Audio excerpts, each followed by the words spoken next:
गोकुलिन्दुं वयं नमः चिंता संतानहंतारो यत्पादाम्बुजये नमः श्रियानां तान् निजाचार्यान् प्रणमामि मुहुर्मुहुः यदनुग्रहतो जन्तु सर्वदुःखादिको भवेत् तमहं सर्वदा वन्दे श्रीमद्वल्लभनन्दनम् अज्ञानतिमिरान्धस्य ज्ञानाञ्जनशलाकया चक्षुरुन्मिलितं येन तस्मै श्रीगुरवे नमः। अत्रे समुपस्थित चिरायुष्मान लालन सर्वे व्यवस्थापक स्वयंसेवकगण અને આ ગરમીની ઋતુને પણ ભૂલી પોતાના જેમ શોભાયાત્રામાં મેં જોયા કે ઘણા લોકો ખુલ્લા પગે ચાલતા હતા તો પોતાની પીડાનું વિસ્મરણ કરી અને આ ઉત્સવનો આનંદ લેવા આ ઉત્સવને ઉત્સવ સ્વરૂપ આપવા ઉપસ્થિત થયા એવા અમારા વાલા વૈષ્ણવો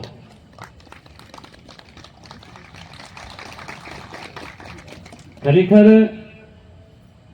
આજે ખૂબ વધાઈનો દિવસ છે શ્રી મહાપ્રભુજીનો ઉત્સવ એની તમને બધાને બાવાએ પણ વધાઈ પાઠવી અને અમે પણ વધાઈ આપીએ અને એમાં ખાસ કરીને આજે અમરોલી માટે તો ઐતિહાસિક વધાઈનો દિવસ છે બરાબર ને કે મહાપ્રભુજીના ઉત્સવ પર શોભાયાત્રાનું આયોજન થયું હોય એવું અમને તો બહુ સ્મરણમાં નથી આવતું પણ અમે અમરોલી માટે નવા તમે બધા જૂના છો એટલે તમે અમને જણાવી શકો પણ લગભગ મને ધ્યાનમાં નથી કે મહાપ્રભુજીના ઉત્સવના દિવસે અમરોલી વિસ્તારમાં ક્યારેક આવી રીતે શોભાયાત્રાનું આયોજન ઉત્સવના આ રીતે સ્વરૂપનું આયોજન કરવામાં આવ્યું હોય તો એની અમને ખૂબ ખુશી છે કે અહીંના વૈષ્ણવે આ ઉમંગ દર્શાવ્યો અમે લોકો એક ઈચ્છા વ્યક્ત કરી હતી પણ અમારા વ્યસ્ત સમયના કે શેડ્યુલના હિસાબે અમે બહુ જોઈ નહોતા શક્યા કે કોણ શું કરે છે પણ આજે સાચું કહીએ એટલે અમે તો શું તમને બધાને ઘરના માનીએ એટલે દિલ ખોલીને વાત કરી દઈએ છીએ બીજું કંઈ નથી પણ વાત એ જ છે કે આજનું જે આ સ્વરૂપ છે એમાં સાચા સંદર્ભમાં આશીર્વાદ અને નાનું મોટું માર્ગદર્શન અમારું હશે બાકી પૂરેપૂરો પ્રયાસ અહીંના જે વૈષ્ણવો છે એમનો જ છે અને આ જે પણ સ્વરૂપ તમે બધા જોઈ રહ્યા છો એ અહીંના વૈષ્ણવનો પરિશ્રમ અને એમનો ઉત્સાહ એ જ તમે લોકોએ જોયો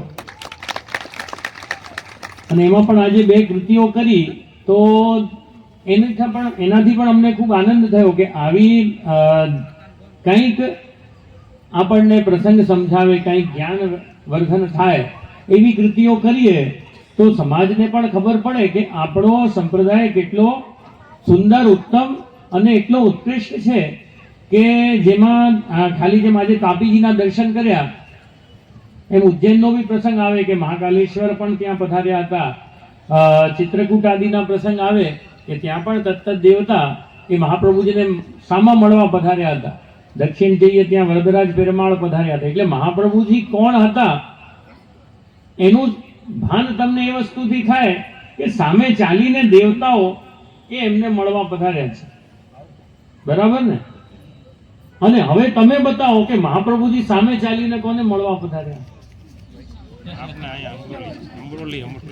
આજે અમરોલીની વાત નથી હું તો વર્ધાની વાત કરીશ કે જે પુષ્ટિ માર્ગના પહેલા વૈષ્ણવ દામોદરદાસ હરસાની પોતાના ઘરની બારીમાં બિરાજતા હતા બેઠા હતા અને મહાપ્રભુજી સામા ચાલી અને એમની બારી નીચેથી પધાર્યા દામોદરદાસજી એમના દર્શન કર્યા કે મારા સ્વામી અહીં પધાર્યા છે અને પહેલા માળેથી કૂદકો મારી અને મહાપ્રભુજીને સાષ્ટાંગ દંડવત કરી અને પછી એમની સાથે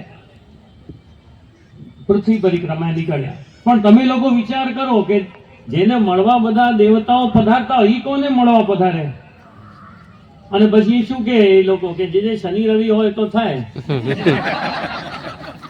મહાપ્રભુજી શનિ રવિ જોવા જવાનું એટલે વાત એ જ આવે કે આજે આપણે કોઈ વસ્તુ સહજતાથી પ્રાપ્ત થઈ હોય તો એનું જે મહત્વ છે ને ઘણી વખત સમજાતું નથી એટલે આજે અમને આનંદ થયો કે આ કૃતિઓ રજૂ થઈ એનાથી તમને પણ ખબર પડે કે આપણા સંપ્રદાય કેટલો સુંદર છે એના આચાર્ય કેટલા મહાન થઈ ગયા અને એ જેમ ઘણી વખત અમે એ વાત પણ કરી, આજ સવારે પણ અમે તિલકનો ક્રમ ત્યાં પાલમાં રાખ્યો હતો, ત્યારે અમે કહ્યું કે જો આ જે ઋતુ છે ને બહુ ગરમ છે, બરાબર ને, ગરમીની ઋતુ છે, અને એમાં એટલી ગરમી થાય કે બધા વિચારે કે જેટલી મોડી શોભાયાત્રા શરૂ થાય એટલું સારું, તો પગ ઓછા, પણ પછી બહુ મોડું કરીએ તો પાછી હજી તમારી આ એક તો ઉપરથી સૂરજની ગરમી આવે ને, નહીં તો પછી પેટમાંથી ભૂખની ગરમી આવે. બેમાંથી કઈ વસ્તુને પસંદ કરવા એ તમારી વાત છે.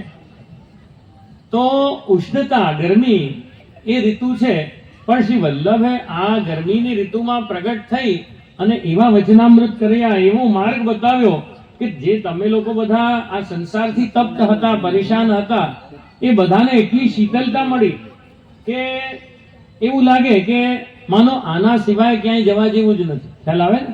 આજે ગુસાઈજી આજ્ઞા કરે છે, ઉષ્ણૈ તત્વ સ્વભાવોપી અતિશિશરવચઃ પુંજ પીયુષ વૃષ્ટિ આરતીષુ. વલ્લભાષ્ટકમાં આજ્ઞા કરે છે કે આપશ્રીનો પોતાનો સ્વભાવ એવો છે કે પોતાના પરિવારને, જેમ હમણાં આ પ્રસંગ આવ્યો ને તાપીજી વાળો, તો એમાં મહાપ્રભુજીની અવસ્થા શું હતી કોઈ બતાવશે મને? કેટલી વર્ષ હતી સાચે જ્યારે અહીં પધાર્યા? માંદ્ર નહીં, 13 વર્ષે તો શાસ્ત્રાર્થ થયો, પણ અંદાજ કરીએ ને તો 14 થી 15 વર્ષ. કેટલા? 14 થી 15 વર્ષ. હવે આમાંથી કોઈ 14-15 વર્ષના બાળકને કહીએ કે પરિવારને મૂકીને અને વૈષ્ણવના ભલા માટે નીકળો તો કેટલાની આંગળી ઊંચી થાય? 14-15 વર્ષના બાળકો. પણ વલ્લભને જીવની એટલી ચિંતા હતી કે આજે તમે લોકો વિચાર કરો કે ભાઈ આ ગરમી છે કે આપણે આટલું ચાલવું પડશે, મહાપ્રભુજીએ વિચાર કર્યો જ નથી. એટલા માટે ક્યારે પણ તમે લોકો વલ્લભના ઋણમાંથી અઋણી ન થઈ શકો.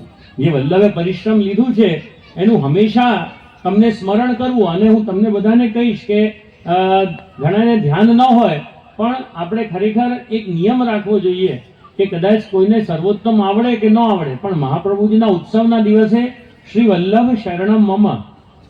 શું આ કઠિન છે કે આસાન છે? શ્રી વલ્લભ શરણમ મમ. આનું શું કરશો તમે બધા? એક માળા ફેરવવાની.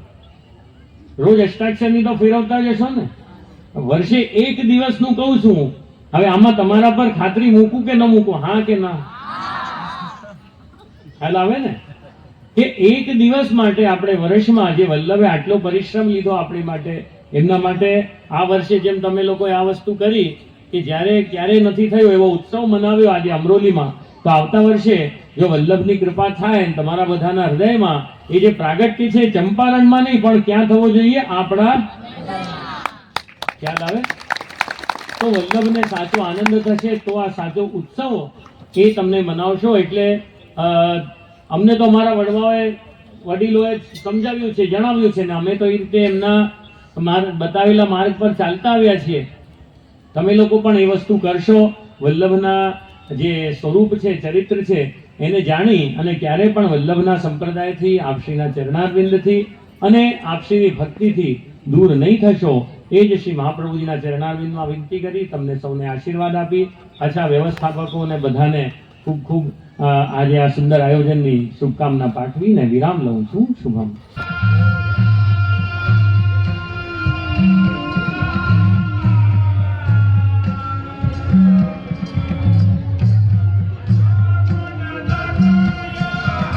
એ બાજુ લાઈન થઈ ગઈ છે જબરી. ઊભો રહી ગયો તો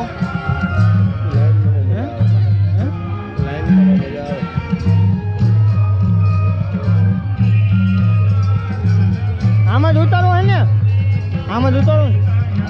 લઈ લે બધું એમને મેં થોડીક 2-5 મિનિટ.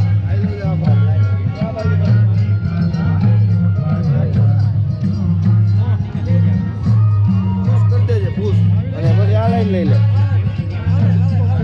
આમાં પૂછ ન થાય.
હાલો હવે બધા આવી ગયો